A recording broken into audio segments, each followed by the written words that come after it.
அன்பு உறவுகளுக்கு வணக்கம். என்னடா இவன் தொடர்ந்து இந்த சுடுகாடு பிரச்சனை பத்தியே பேசிட்டு இருக்கானே அப்படின்ட்டு நீங்க எல்லாருமே நினைக்கலாம். ஆனா இதை பேச வேண்டிய கட்டாயம் இருக்கு. இத்தனை நாள் பாத்தீங்கன்னா இந்த இடத்துல நெகிழி குப்பைகள் கொட்டுறாங்கனோ, இறைச்சி கழிவுகள் கொட்டுறாங்கனோ நம்ம மனுக்களை கொடுத்துட்டு இருந்தோம். இன்னைக்கு ஒரு கட்டம் மேல போய் என்ன பண்ணிருக்காங்கன்னா, வாலாஜா நகரத்துல பறிமுதல் செய்யப்படுற கழிவு நீர், அதாவது செப்டிங் டேங்க் மூலியமா கழிவு எடுத்துட்டு வந்து அந்த கழிவெல்லாம் இந்த பகுதியில் கொட்டுறாங்க.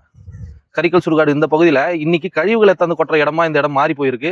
அது மட்டும் இல்லாம இப்ப நம்ம இந்த இடத்துல வந்து பார்த்திருக்கோம். பார்க்கும்போது என்ன இருக்குதுன்னா, அதை நீங்களே பாருங்க, இன்னைக்கு எப்படி பத்தி எரியுது இந்த இடம். பாருங்க, இந்த இடத்த பார்த்துக்கோங்க, எந்த அளவுக்கு இந்த இடத்துல கொளுத்தப்பட்டு எரிஞ்சிட்டு இருக்குன்னு பாருங்க. நல்லா காலையில இந்த இடத்துல வந்து நாங்க பார்க்கும்போது இந்த மாதிரி ஒரு தீ எரிக்கப்பட்டது கிடையாது. இந்த இடம் நார்மலா தான் இருந்துச்சு. ஆனா இப்ப பாத்தீங்கன்னா இந்த தீ எந்த அளவுக்கு இந்த இடத்துல பரவிட்டு இருக்குன்னு பாருங்க. நகராட்சி நிர்வாகத்துக்கு தெரியும் இங்க பத்தி எரியுதுன்றது அவங்களுக்கு தெரியும். ஆனா தெரிஞ்ச நடவடிக்கை எடுக்காம கடந்து போறாங்க.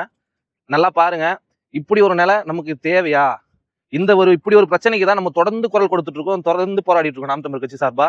இவ்வளோ தீயிட்டு இந்த இடம் கொளுத்தப்பட்டிருக்கு, இவ்வளோ புகைகள் இந்த இடத்துல இருந்து பரவுது. ஆனா இந்த பகுதியில் இருக்கிறவங்க யாரும் சரி, எந்த எந்த நகராட்சி அதிகாரிகளும் சரி, எந்த ஒரு இங்க பக்கத்துலயே தான் நமக்கு சப் ரிஜிஸ்டர் ஆஃபீஸ் இருக்கு. அந்த சப் ரிஜிஸ்டர் ஆஃபீஸ்ல இருந்து கூட யாரும் வந்து புகார் கொடுக்கல, யாரும் வந்து இதை பார்க்கல, கண்டுக்காம இருக்காங்க. இதுக்கு முழுசா போராடிட்டு இருக்குது நாம் தமிழர் கட்சி மட்டும்தான்.